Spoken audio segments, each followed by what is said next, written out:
Good morning, students. Today is the last topic of the protista.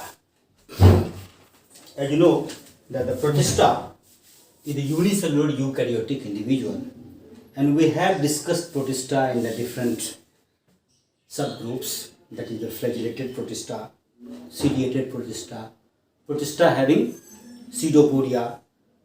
Now, this is the one of the protista which is always endoparasite, and there is no any locomotory organ is present. It means the flagellated protista having flagella, ciliated protista having cilia, pseudopodial protista having pseudopodia. These are the locomotory organ, and the protista without locomotory organ and are endoparasite is called protozoal protista. Okay? Because it is endoparasite, so their mode of nutrition is also always absorptive. They absorb certain substance. But we will discuss the example of the sporozoa, where we will study that they are amoebic in nature also, but not in all stage, at certain stage. They are phagocytic actions also, but not in all stage, but in very few stages. The one of the example that is a very much common example of the sporozoa is the Plasmodium.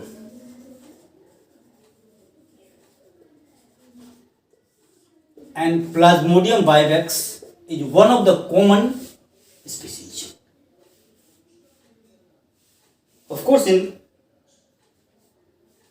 plus 2 classes, we will discuss the types of the Plasmodium, types of the malaria due to the different species of the Plasmodium. But here we will discuss only the life cycle of this Plasmodium vivax.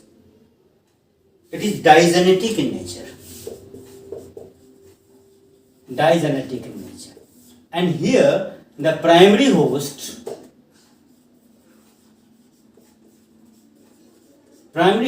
is the female Anopheles mosquito. Female Anopheles mosquito. Because sexual reproduction will take place in that female Anopheles. So it is called primary. It is called primary host. The secondary host is the human being.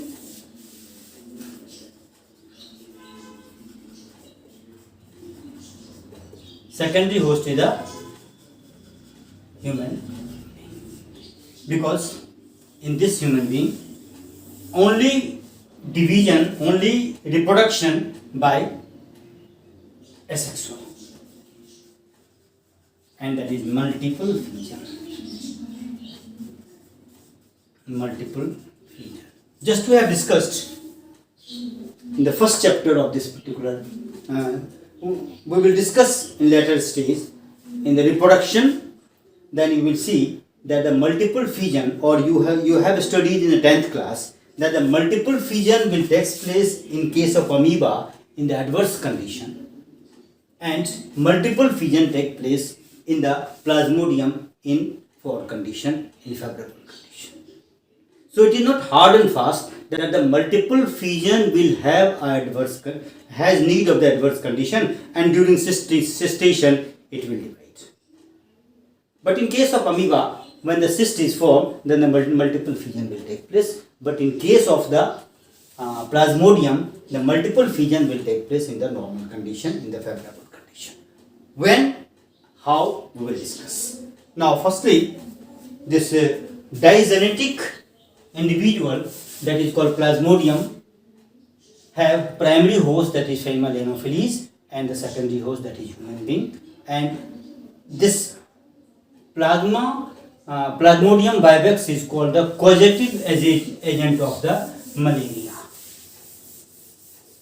Now, how we will have to study the life cycle of this one in human being.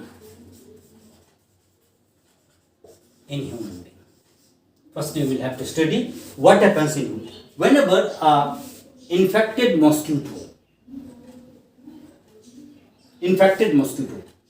and that should be female Anopheles.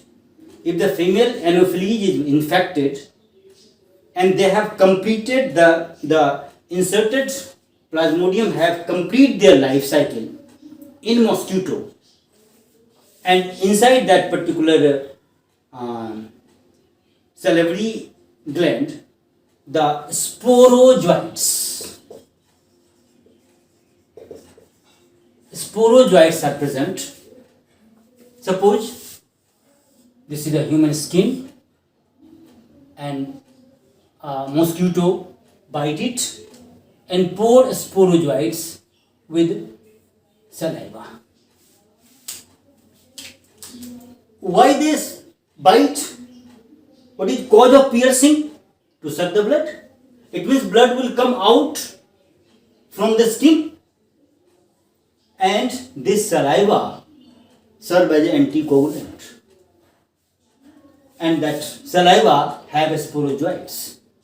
Then sporozoites insert inside it, and through blood stream it will go to the liver cell. Suppose this one is the liver cell, and this sporozoites will insert inside it.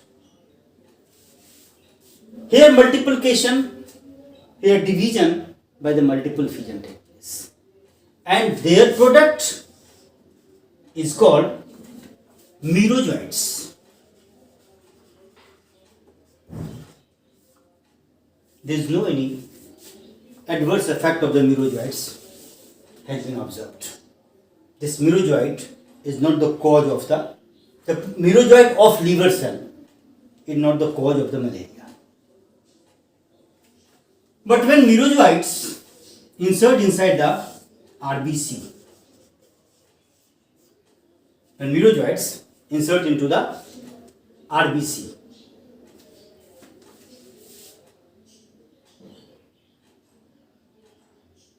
what happens? This merozoites, as you know that the human RBC is biconcave, and there is no any nucleus inside it. There is no cell organelles inside it. Only hemoglobins are present there. So it has been observed that the RBC of the human being is the oxygen carrier, but they can't use oxygen. Their respiration is anaerobic. And because of that, when we observe that RBC in microscope, then we will see that there is a mark here. There is a transparent zone here. This is the red color part. This is the red color part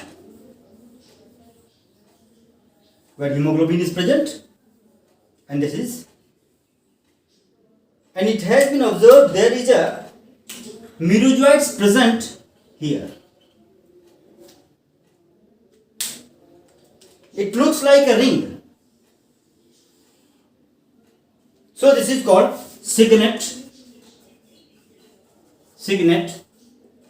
ring stage. After that, this merozoites become amoeboid. Amoeboid merozoites, and their tendency is to engulf whole of that hemoglobin immediately, and after that what happens? Again multiple fission will take place here, and this merozoites again convert into additional merozoites. But each and every merozoites have certain, during this division, certain dot-like structure.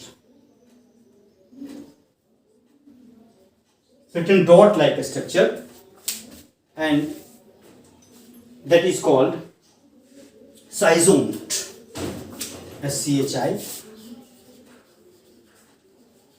schizont, or it will release a chemical. That chemical is called hemojoint.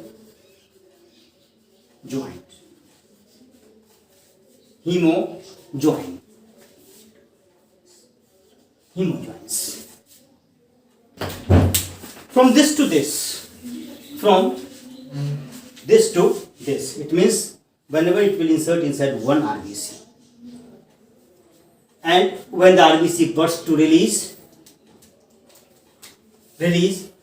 many more merojoids.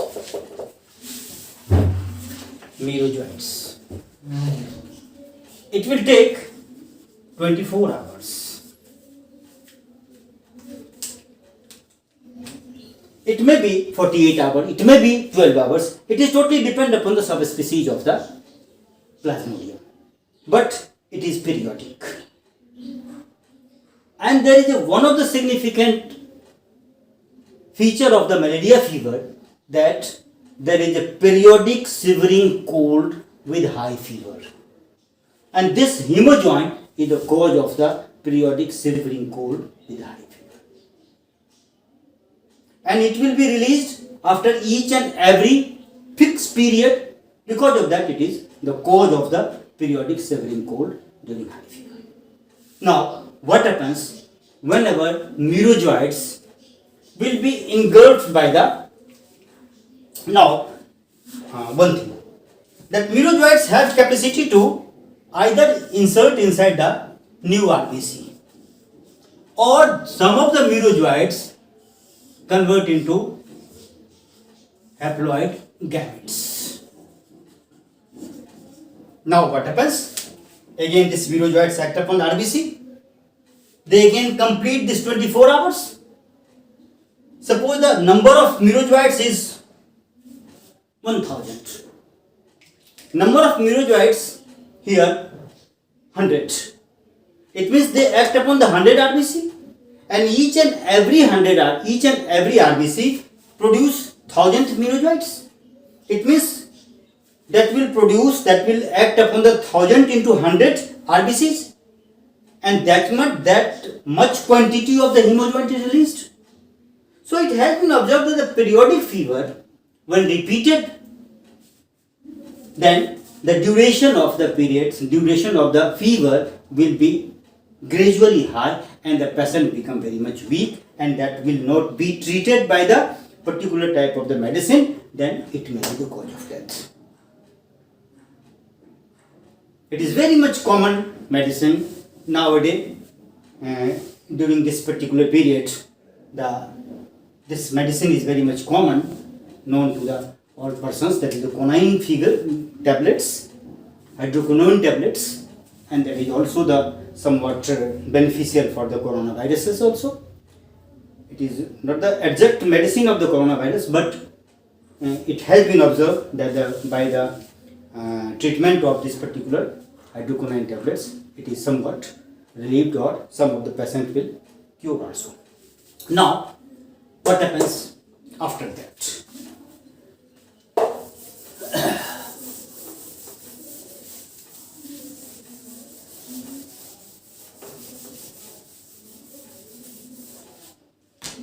Suppose this one is the mosquito.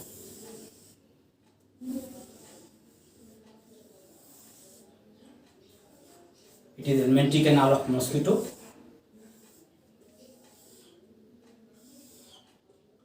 And this is sporozoids, that gametes will be inserted through it.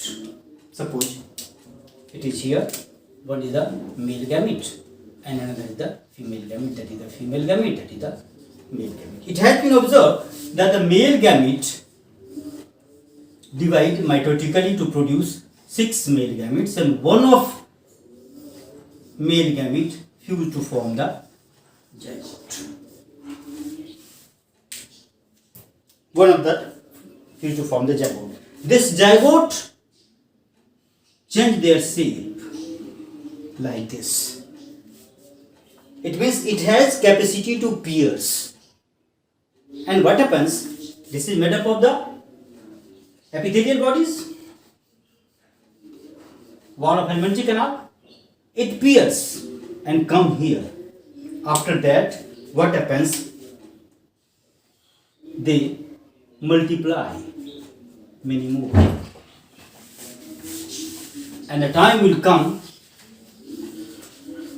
whenever it ruptured, they insert inside it. This is the salivary gland. And when this particular, now it is the infected mosquito, and when this infected mosquito bite the person, then it is the cause of the malaria. This is all about the life cycle of this Plasmodium vivax.